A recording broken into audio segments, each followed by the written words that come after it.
right.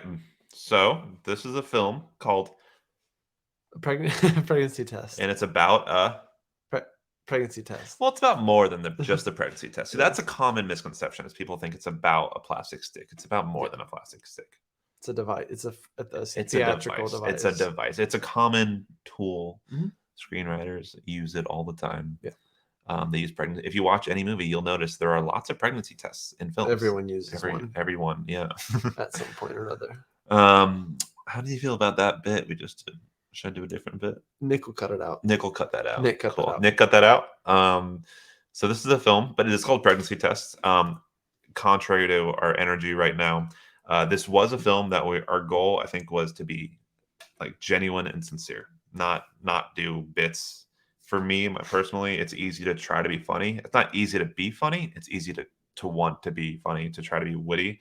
I think for me, the hardest thing was always, being vulnerable, is making a film about something that, in this case, honestly, I don't have a ton of firsthand experience, but as you'll see, it's a film that's about a couple at a crossroads, potential crossroads in their relationship, and they basically just discuss what does the future hold for us.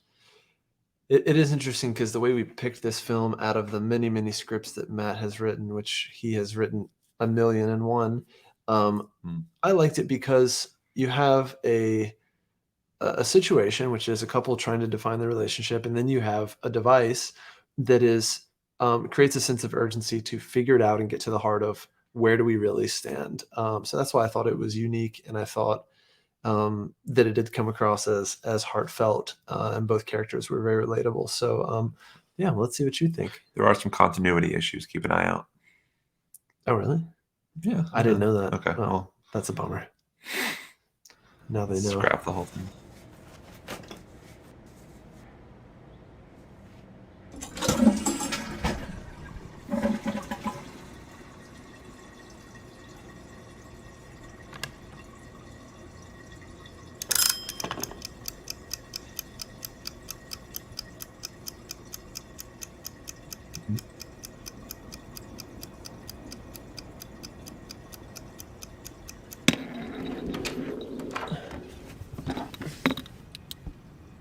You're in there, Walt.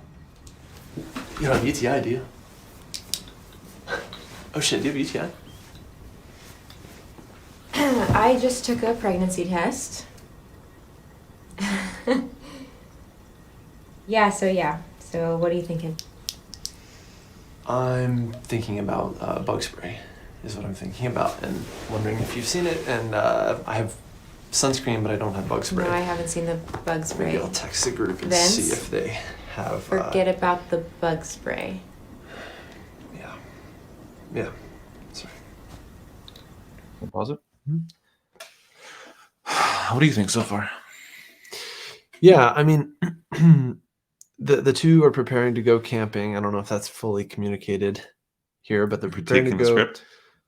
They're preparing to go camping, and so his mind is on that, and he's deflecting a little bit by thinking about the bug spray, and not quite ready to talk about the potential gravity of being pregnant or unexpectedly pregnant. It's a common thing. People aren't ready to face something. They avoid it, I don't know if you knew that. Yeah. People avoid it. Could be. Yeah, could be. I will say, yeah, we filmed this whole thing, or I think all of it handheld. Not a huge thing, but that was a conscious choice to be like, let's go handheld. There are a couple of camera movements that'll come up. But yeah, just trying to be... I don't know, maybe I paused it at the wrong time. There's not a ton to say. There's a lot of blue and green. I will say that. The bedspread was just that, so we shot it.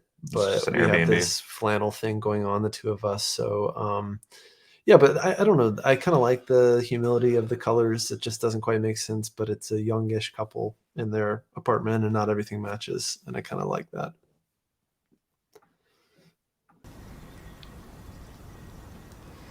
The toilet's still running. It runs sometimes. It runs constantly. What do you want me to do? You want me to fix it right now? You want me to just be some sort of domesticated handsy man all of a sudden? Because handy. I will tell you, I'm not Dan with the little tool belt and you said handsy, but you meant to say handy. Well, I can be handy and handsy. Thank you very much. So this is the first, instance of some of his insecurity coming out. I'm not Dan with a little tool belt, and it's like, it's flippant, but there's some grain of truth to it. Of I'm not, some grown man with his life together with the tool belt ready and a fully kind of That's his idea of adulthood. That's I his guess. idea of adulthood, and he's resisting that heavily or projecting. Yeah, that's interesting. Mm-hmm. We should discuss this. We have. Well, I know we have. We decided this is temporary. I know we did. Because there's too much I want to do and see. And Right, well, I agree, but that doesn't change the fact that I hate you. I hate you too. And you know that.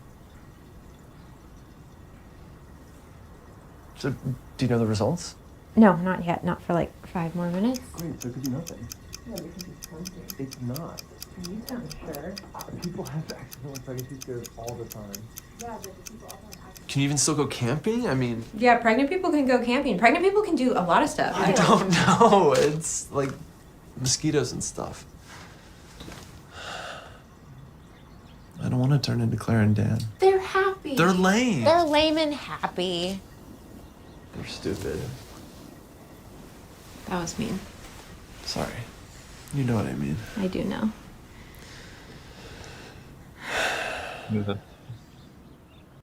I do love that little moment that you guys threw in the steaming I think that was Nick. cup. Nick threw in the steaming cup I think I filmed with it. the exhale. Yeah, I just filmed that. I Brilliant. never noticed that. Yeah. I just filmed that because I liked steam, and that was the morning we shot, and that was my coffee that morning, and I just filmed it for some reason, and I think it was still in the cart, and he just put that in. Yeah, I will say when we filmed Sarah's angle, you'll notice there's like a blanket on the wall. There was a mirror there that we couldn't move, so that was just logistically like let's put something over it. It was actually kind of a weird scene to film, and a challenging scene. You Not shot any, it through the doorway, which was I remember that being kind of funny to be. You guys were outside of the room, basically shooting through the doorway, and we're there. Well, that was just for cheating you. in the front of the bed. When she moves, that's just on you, and that was. I mean, this isn't like a sexy challenge. I will say I'm not great at script breakdowns in the sense of like shooting plans, and so when I label things, I label them incorrectly all the time. I'm sure of it. I just as long as I understand it, because I'm usually the one sitting through the edit. Yeah, but you're good at other things. Yeah. I mean, like what? You tell me. You're a good friend. Oh, well, sweet. You always answer when I call you. Can I stop paying you now? No, I keep paying you. We get along.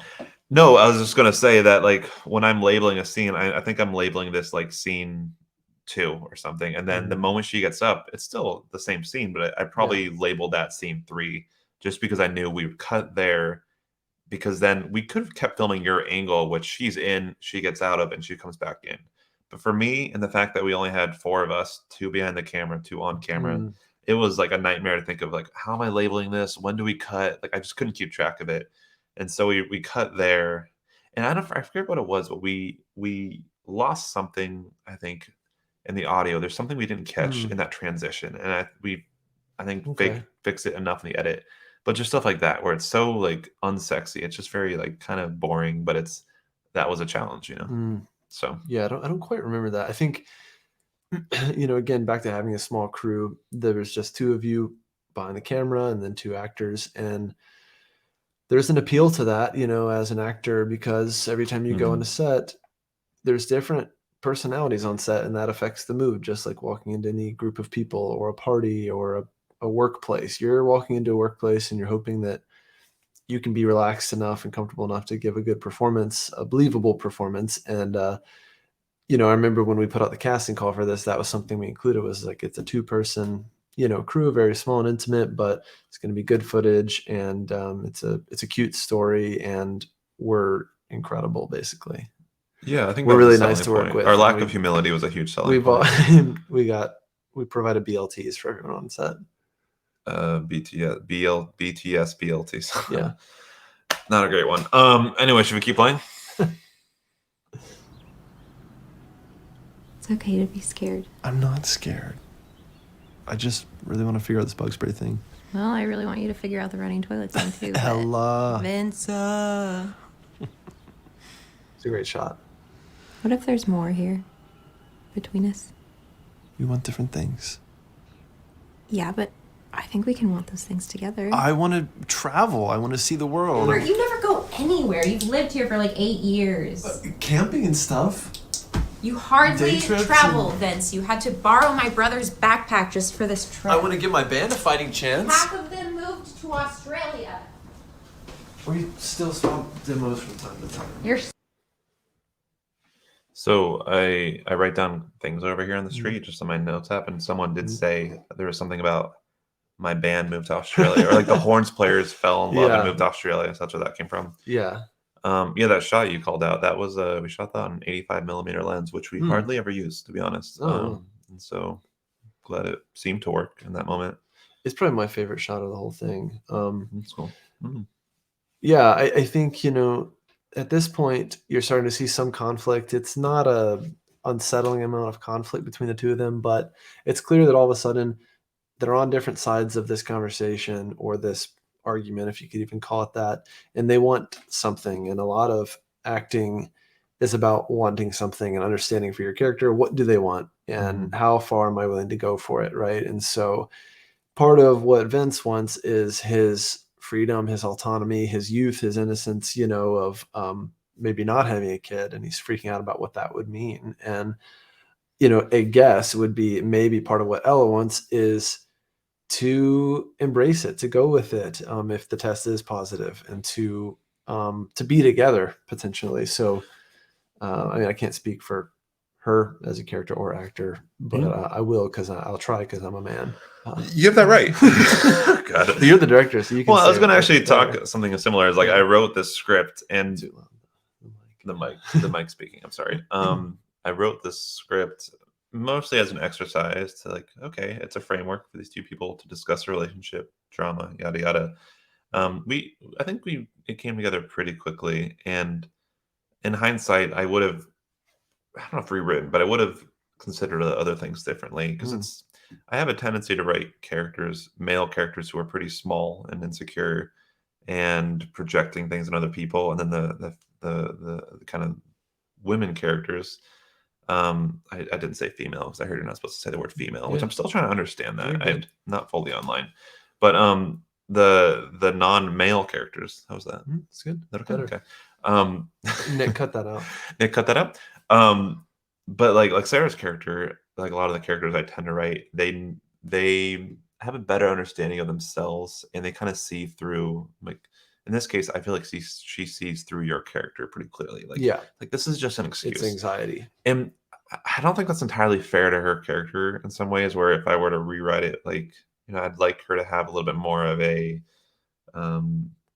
like she could have the same insecurities he has, or her own version, and making her kind of the, like the solid foundation where, while he gets to explore doubt and all that. And in hindsight, I wish I would have leveled the playing fields a little bit more. Sure. But I mean, this came together quickly, and most of these films, especially at this stage, and still, like a lot of them, like I'm trying to you almost want to do things incorrectly in a way where it's going to happen. You want to create an environment to make something, to test things out and learn from them. And I think I learned, and I'm happy with a lot of it. But that was something that I've always kind of been in the back of my mind.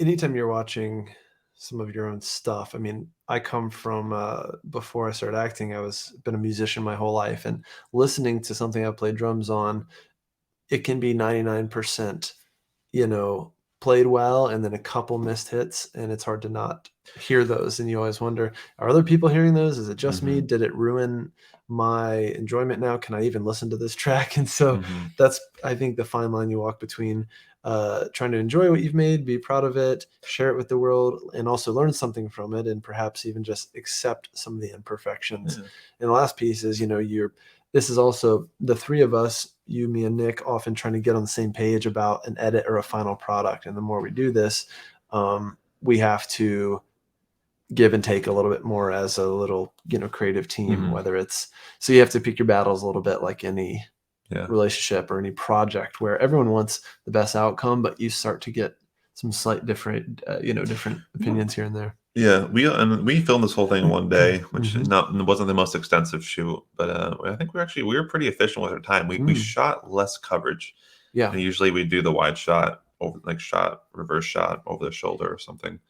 And in this case, like the whole bedroom scene, we did have a couple different angles, but a lot of it was in a 2-shot, or it was in 1 shot. Like, and we didn't have alternatives Cheated a little planned. bit, yeah. And in this case, I think the kitchen's a little bit like that. You'll see there's a little bit more over the shoulder. But that was I think from a technical standpoint, that's the stuff that I'm really happy with. When you say like little things, the script is a pretty big thing, and that's something that's like the foundation where I'm like, I would have changed this. But in terms of like the aesthetics, I'm pretty happy with it. Scared. This was supposed to be our last big hurrah, right? All of our couples friends moving on, getting married. I thought we were gonna stick it to them. We can still stick it to him. Okay, did you know statistically, don't laugh, that people in long-term relationships actually stop growing as individuals and they just become like... You're talking about Clara and soggy Dan. bread? We're not going to turn into Clara and Dan. I'm just saying. It sands off the edges, and I want the edges in my life. I do too. I like my edges. Then we're on the same page. Just tell me that you're scared.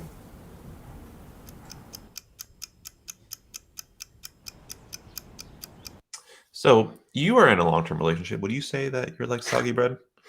Oh yeah. That's where that came from, actually. Soggy 'cause you came bagel. up- Soggy everything bagel. Yeah, everything bagel, Yeah. I was going to say. It's his fear of, becoming old and boring and stale, and Which is ironic. whether whether or not that would happen, he's selfish and thinking about himself. I do like these 2 shots though. These over the shoulder shots, they're very clean. It's good coverage of both actors. They're well lit, and it's just a good moment between the 2 of them, I think, where there's a little more conflict, and then you're shooting it head on, so you can really just slightly intensify things a little bit. Again, this whole film, it doesn't really get super intense at any moment. There isn't a big like explosion, between the 2 of them, suspense, as far as we maybe. know. Who knows what's to come? Yeah. Yeah, I will say that last line ended with her saying, "Tell me that you're scared." And originally you do say, "I'm scared." Right. And we cut that out. I think we had an issue with that, or just it didn't feel right, or the pacing, because this whole thing is essentially one long conversation. And as you see by this whole frame we're on, like we jump from spot to spot. So it's implied that there's a little bit of a time jump here. There also could not have been, but because we filmed it in this location and because we like the location, the shot, I think we had to add, like it couldn't just go from one line to the next. We had to add a little space, and that meant cutting that line because whatever. I think it's the first line you say in the next one.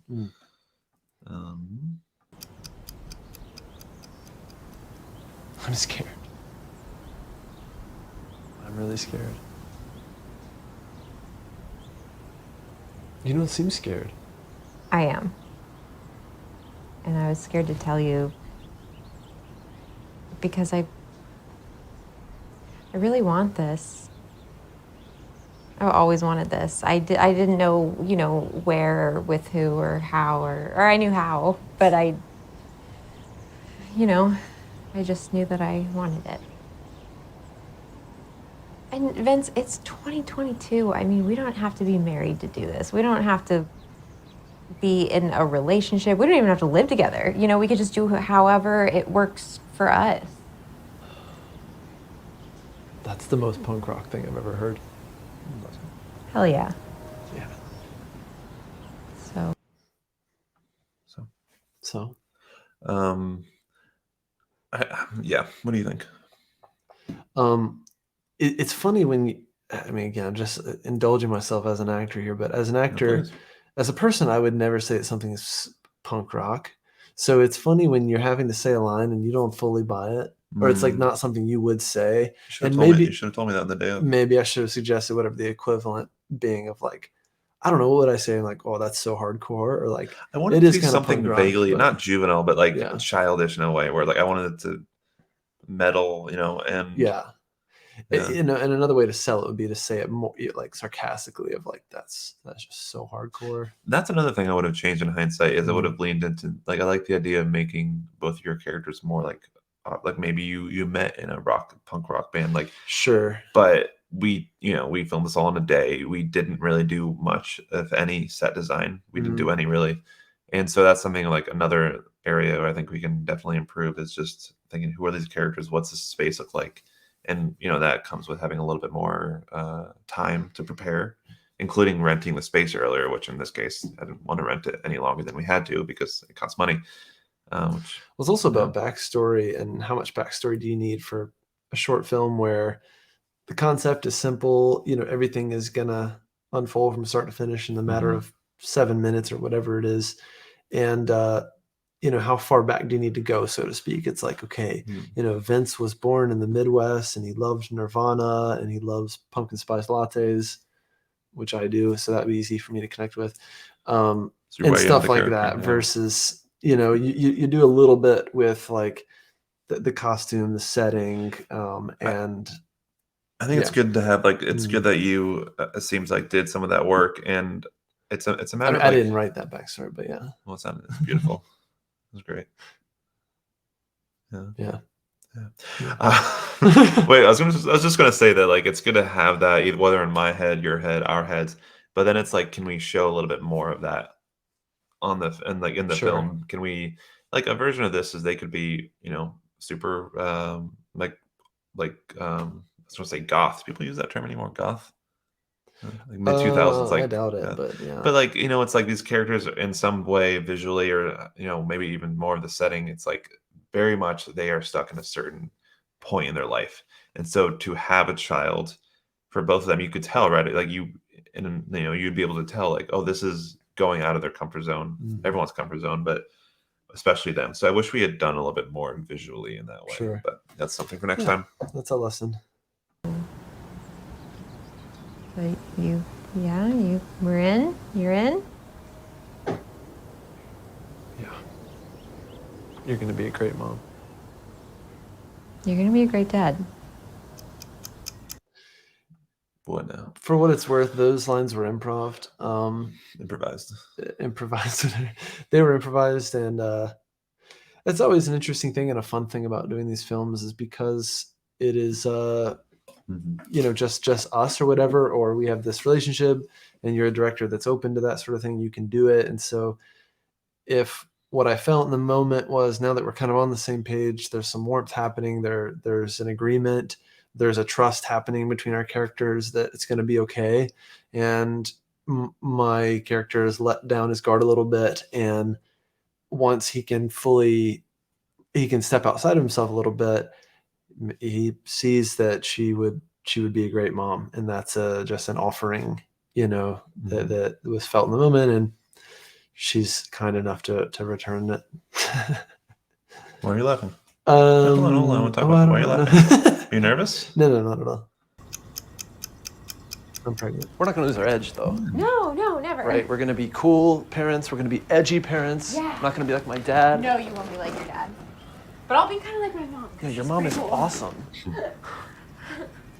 What are we going to tell people? Nothing. It'll be a secret.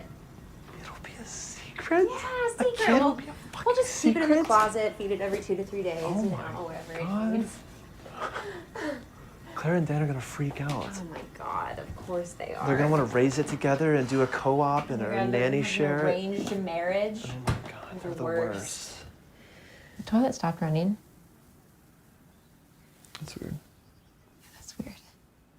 This is a big deal. This is a big fucking deal. Oh my God.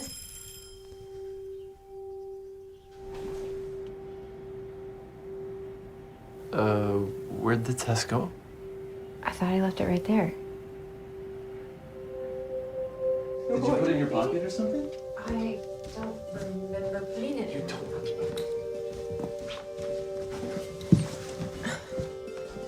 Vince. Yeah. I found it.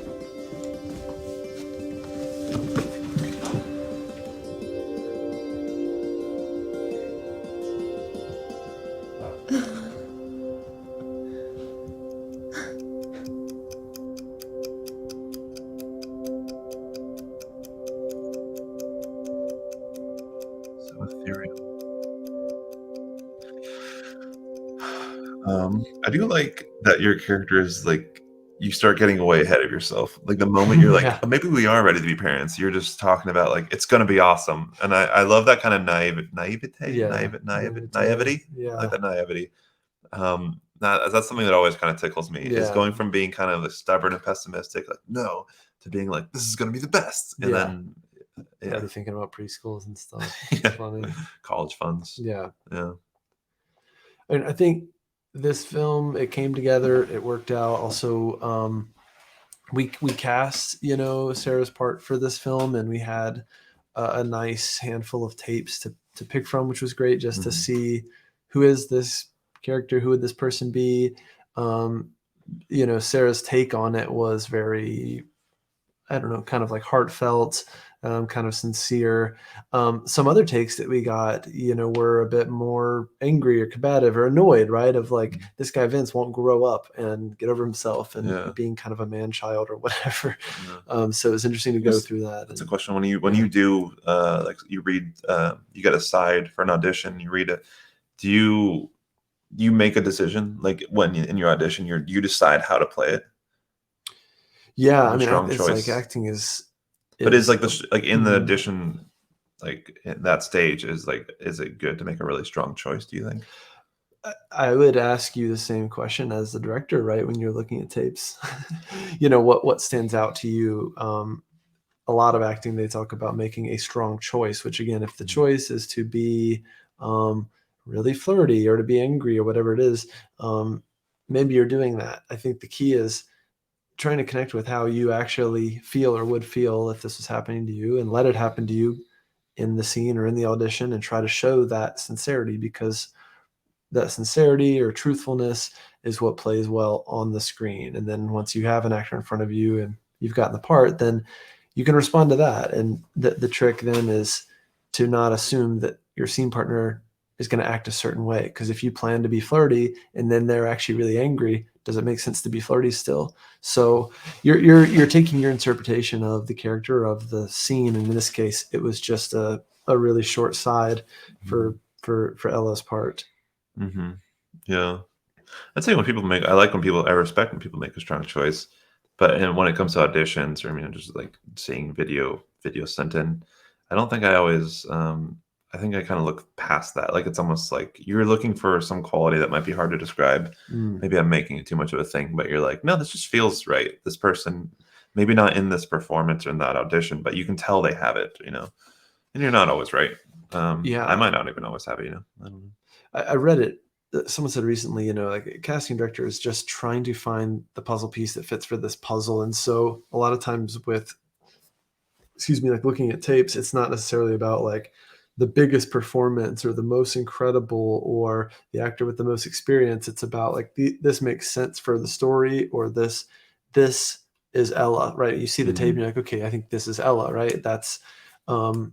That is just like a fit for that, or you like this person's interpretation of Ella in this case, and you go with it. And then from there, I think it's about building into, working well on set, trying things, taking risks, having that, I think shared kind of vulnerability of just trying things and learning to I like to act with one another. I like to rehearse more. I think Yeah, we rehearsed for this one, which was we had like we rare. didn't change much. I think we changed a couple things, but that's going forward. I'd like to rehearse more because I always felt guilty, especially at this stage, working with a new actor, Sarah. I always felt, like we're paying a little bit, or not paying like a huge sum. And I almost felt guilty asking for too much time. And, Sure. And now I feel more comfortable. You want to be fair with their time and all that, but like and compensation. But it's like knowing how important rehearsal is, because it's you always hearing it in their voice always changes it.